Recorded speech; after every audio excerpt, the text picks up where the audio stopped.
प्रेम से बोलिए शंकर भगवान की जय। हर हर महादेव, घर घर महादेव।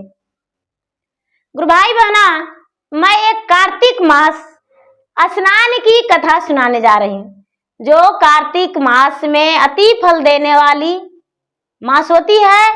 और इस मास में कार्तिक में स्नान करते हैं, तो मैं वही कथा सुनाने जा रही हूँ।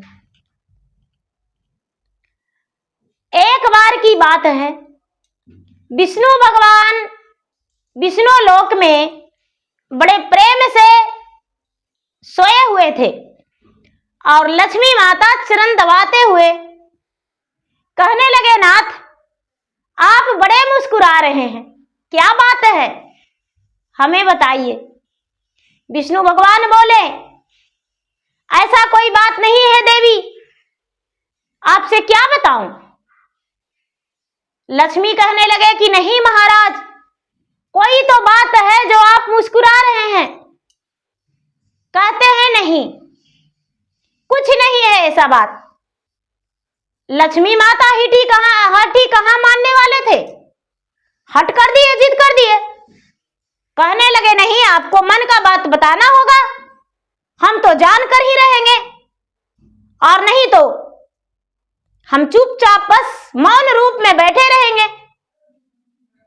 विष्णु भगवान कहने लगे कि हे देवी, मैं आपसे क्या बताऊं, आप नहीं जानते हैं कार्तिक मास आ गया है। अब लोग देखिए पूजा पाठ ज्यादा करना शुरू कर दिए हैं। कहने लगे लक्ष्मी की, हे महाराज, कार्तिक मास ऐसा क्या है जो लोग ज्यादा पूजा पाठ करेंगे? कौन सा ऐसा मास है जिसमें लोग ज्यादा पूजा पाठ करते हैं? कौन मास है जो अति फलदायक है? विष्णु भगवान कहने लगे कि हे देवी, मेरा बात विस्तार रूप से सुनिए, तब हम आपको बताते हैं।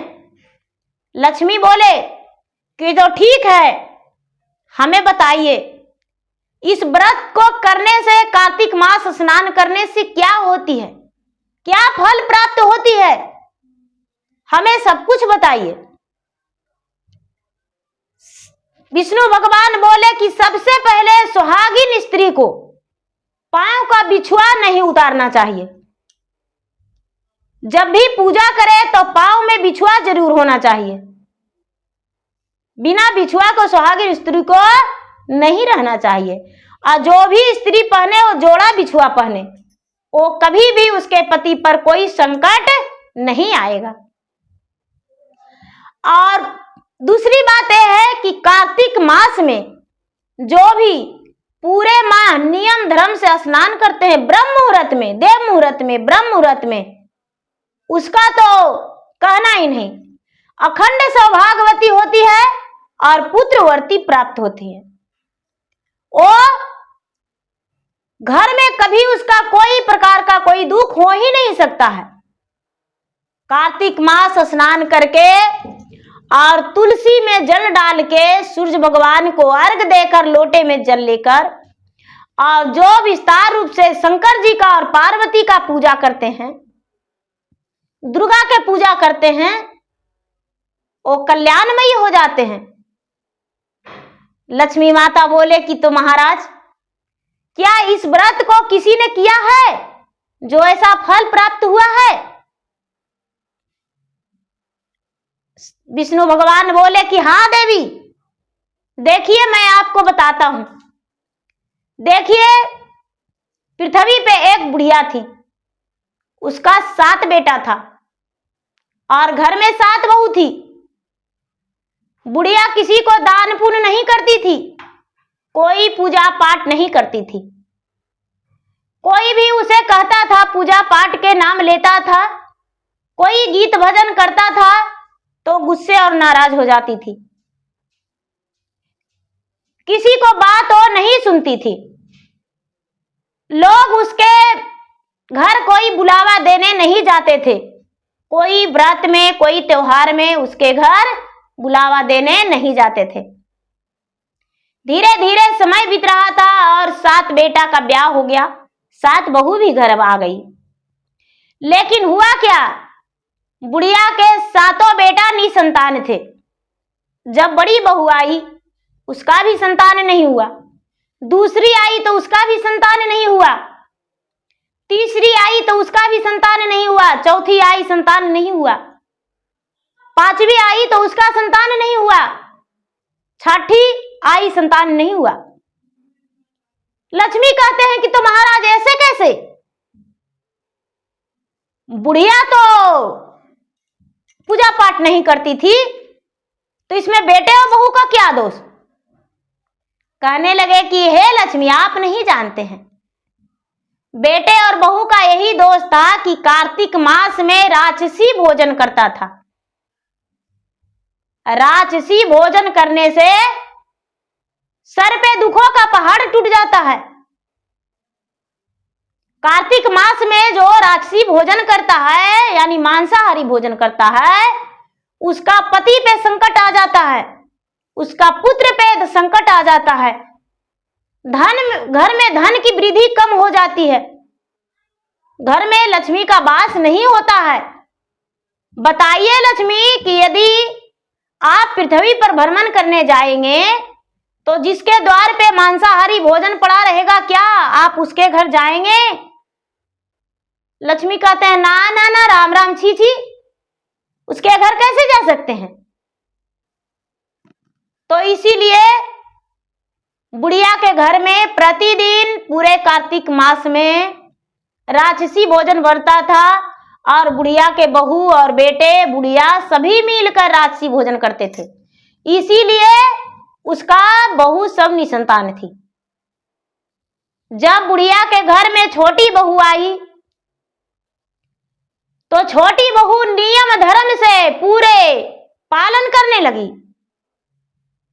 देखिए, छोटी बहू जो है प्रतिदिन सुबह उठ के प्रातःकाल उठती है और 4 बजे गंगा स्नान चली जाती है और गंगा स्नान जाकर गंगा में स्नान करती है। गंगा स्नान करके और उसके बाद पूजा पाठ करके तुलसी में जल डालती है, तुलसी का दीपक जलाती है, कथा सुनती है। धीरे धीरे धीरे धीरे 3 वर्ष लगातार छोटी बहू की, तो बुढ़िया के बड़ी बहू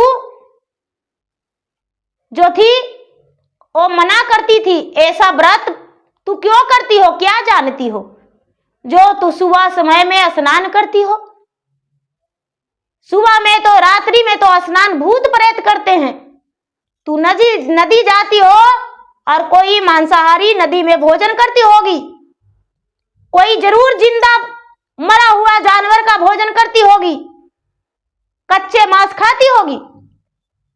बुढ़िया के छोटी बहू कुछ नहीं बोलती थी और फिर भी प्रतिदिन स्नान करने नदी चल जाया करती थी। कभी कभी उसके जेठानियां, सास, पति, भसुर छुप छुप कर देखा करते थे कि ये क्या करती है जाकर। लेकिन देखते हैं कि अरे ये तो स्नान करती है और पूजा करती है, तुलसी में जोत जलाती है। अब उसके पर शक करना छोड़ दिए। जब पूरे कार्तिक मास में घर में मांसाहारी भोजन नहीं बनाने देने लगी, 1 साल बीता, 2 साल बीता, बुढ़िया के छोटी बहू का एक सुंदर सा पुत्र जन्म लिया। जब बुढ़िया के छोटी बहू का सुंदर सा पुत्र जन्म लिया तो सारा लोग उसके 6 बहुए का मजाक उड़ाने लगे, कहने लगे कि देखो तुम्हारा 6 बहुए का कोई संतान नहीं हुआ और छोटी बहू का पुत्र जन्म लिया है। तुम्हारा छोटी बहू भाग्यशाली है, अच्छी है, सती है। और छोटी बहू को कोई भी काज प्रोज पूजा पाठ में सब लोग बुलावा देने लगे, मेरे घर चलो छोटी बहू, मेरे घर पूजा है। छोटी बहू सारी व्रत करने लगी। कार्तिक स्नान के साथ साथ हर महीने में जो भी व्रत आता था वो सारी व्रत छोटी बहू करने लगी। धीरे धीरे धीरे धीरे 2 संतान हुआ छोटी बहू को, लेकिन 6 बहुआ का एक भी नहीं। सारा लोग कहने लगे कि आखिर छोटी बहू का कैसे संतान है और इन लोगों का एक भी नहीं। छोटी बहू से बड़ी जेठानियां जो थी, 6 जेठानियां, वो कहती है कि तू जो भी व्रत करती हो मुझे भी बताओ, हम भी वो व्रत करेंगे, तुम्हारे नियम को पालन करेंगे। छोटी बहू बोली कि दीदी आज से नियम पालन नहीं होगा। जब मैं बोला कि पूरे कार्तिक मास मांसाहारी भोजन किसी ने नहीं करेगा, तो घर के अंदर ना लाकर आप बाहर दरवाजे पर बैठकर भोजन कर लेते हैं। जो भी मांसाहारी भोजन कार्तिक मास में करते हैं वो दरिद्रा बन जाते हैं, राक्षस बन जाते हैं, और आप तो एक राक्षस की तरह मांसाहारी भोजन करते हैं। तो भला आपको संतान कैसे हो सकता है? आप तो दूसरे जीव को एक आहार बना के, भोजन बना के खा जा रहे हैं। 6 जेठानियां क्षमा मांगी, हे बहन अब से हम ऐसा गलतियां नहीं करेंगे, अब से दोबारा मुझसे ऐसा गलती नहीं होगा। मुझे बताओ, विधि अनुसार नियम पूर्वक हम व्रत करेंगे, हम पूजा करेंगे, जैसे कहोगी वैसा ही करेंगे। छोटी बहू बोली कि तो ठीक है, आने दीजिए कार्तिक मास, और ऐसे प्रतिदिन तुलसी में जल डालिए, शंकर भगवान के पूजा किया करिए। जब कार्तिक मास आएगा तो मेरे साथ आप स्नान करने चलिएगा। 6 जेठानियां सब स्वीकारी। धीरे धीरे समय बीतते बीतते कार्तिक मास आ गया। आश्विन पूर्णिमा के दिन, आश्विन मास में ही सब घर के नवरात्र चढ़ने से पहले घर के साफ सफाई की। 7 गोतनी मिलकर और घर के साफ सफाई करके लहसुन प्याज सब मना, तामसी भोजन घर में नहीं आने दी। छोटी बहू के इशारों पर 6 जेठानियां काम करने लगी और कार्तिक शुरू होते ही 6 जेठानियां अपने छोटी जेठानियां के साथ गंगा स्नान करने के लिए जाने लगी। और गंगा स्नान करने के लिए जाने लगी जैसे जैसे बुढ़िया की छोटी बहू करती थी, 6 बहुएं भी ठीक उसी तरह पूजा पाठ करने लगी, नित्य नियम से स्नान करके पूजा करके। और पूरे महीना स्नान की और स्नान करके अपने पूर्णिमा के दिन पूरे दिन उपवास रह के और सूर्य भगवान के सामने आंचल फैला के और भगवान से बोली कि हे भगवान, यदि सच्चे मन से मैंने आपको ध्यान किया होगा, हे गंगा माता, मैंने नित्य नियम से स्नान किया होगा तो मेरा गोद भर दो। यदि पाप दृष्टि से किया होगा तो मेरा गोद मत भरना, और मैंने सच्चे मन से किया होगा तो मेरा गोद भर देना मां। हे भगवान, मेरा गोद भर देना, मेरा पुकार सुन लेना। भगवान 6 जेठानिया को पुकार सुन लिया, यानी बुढ़िया के 6 बहुए को पुकार सुन लिए। धीरे धीरे कुछ ही समय में 6 बहुए गर्भवती रह गई और गर्भवती रहने के बाद 6 बहुए का संतान जन्म लिया। एक का तो आधी उम्र भी से भी ज्यादा खत्म हो गया था, लेकिन भगवान भोलेनाथ का कृपा, पार्वती का कृपा, गणपति का कृपा कि उसका भी गोद में आंचल में फूल खिला दिए, कमल का फूल खिल गया और उसका भी ओद्र से पुत्र जन्म लिया। बुढ़िया के 7 बहुए के बेटा और बेटी से घर भर गया, घर में धन धान से भर गया। बुढ़िया का अब घर में कोई कमी नहीं था, सारा परिवार सुखी जीवन बिताने लगे और कार्तिक मास में भूल कर भी गलती ऐसा नहीं करने लगे। लोगों को शिक्षा और ज्ञान देने लगे कि कार्तिक मास अति फलदायक मास होती है। कार्तिक मास में कभी भूलकर भी मांसाहारी भोजन नहीं करना चाहिए और लोगों को भी मना करने लगी। उसके देखा देखी गांव के बहुत सारे लोग कार्तिक स्नान करने लगे और कार्तिक स्नान करके तुलसी में जल डालने लगे। ऐसा बात लक्ष्मी माता सुनकर बड़े प्रसन्न हो गए और कहने लगे कि महाराज, ये तो बहुत अच्छे की बात है, ये तो बहुत खुशी की बात है कि उसी बहाने कम से कम 1 महीना तो हरि के नाम लोग जापते हैं, आपको मन में बसाते हैं, भोलेनाथ को मन में बसाते हैं, मेरा भी याद करते हैं, मेरा भी तो पूजा जरूर होता होगा। विष्णु भगवान बोले कि हे देवी, जो कार्तिक मास में जो आपको पूजा नहीं करेगा तो भला शुभ कैसे हो सकता है? आपके पूजा गणपति के साथ तो जरूरी होता है। कोई भी पूजा में आप और गणपति रहेंगे तब तो पूजा शुभ होगा। आपके पूजा में शुभ मानी जाती है। सबसे पहले आपके और गणपति के पूजा की जाती है।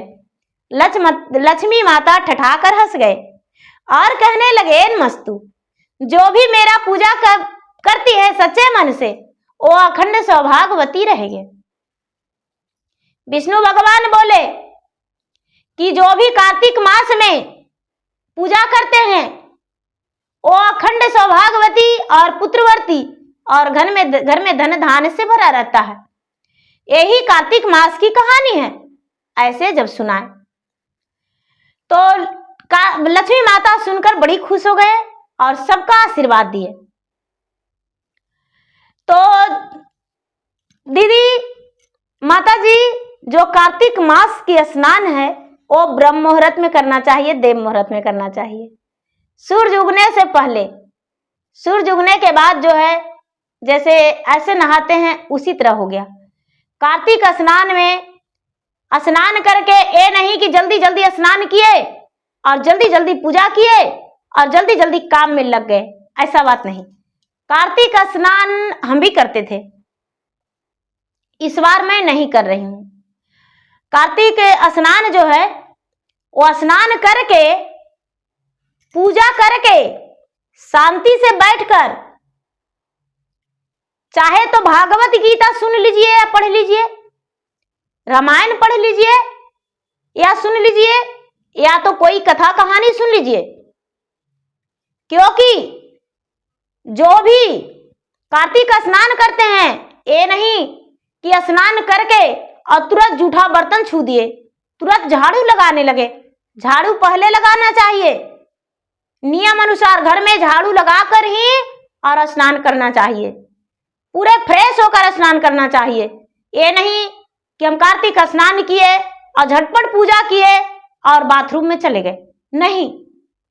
वो सबसे निवृत्त होकर स्नान करके और उसके बाद शांति से कुछ देरी बैठ जाना चाहिए। उसके बाद अपने काम में रसोई बनाइए, बच्चे का संभालिए, पति का सेवा कीजिए। और कार्तिक मास में पूरे 1 मास पति के कोरा लग के नहीं सोना चाहिए, क्योंकि वो जो व्रत है टूट जाता है, खंडित हो जाता है। तो प्रेम से बोलिए शंकर भगवान की जय, गंगिया माता की जय। भाई बहन, मेरा वीडियो अच्छा लगे तो मेरा वीडियो का लाइक करें, शेयर करें। चैनल पर यदि नए हैं तो चैनल का सब्सक्राइब करें, बेल आइकन घंटी को दबाएं, जो कि मेरा वीडियो का नोटिफिकेशन सबसे पहले आपके पास जाए और आप मेरा वीडियो को सुन सके, देख सके। और कमेंट बॉक्स में हर हर महादेव, जय शिव गुरु, जय गंगा माता जरूर लिखे, जिसमें मैं आपके नाम के माता के शरण में हाजिरी लगा सकूं, आपके लिए दया मांग सकूं।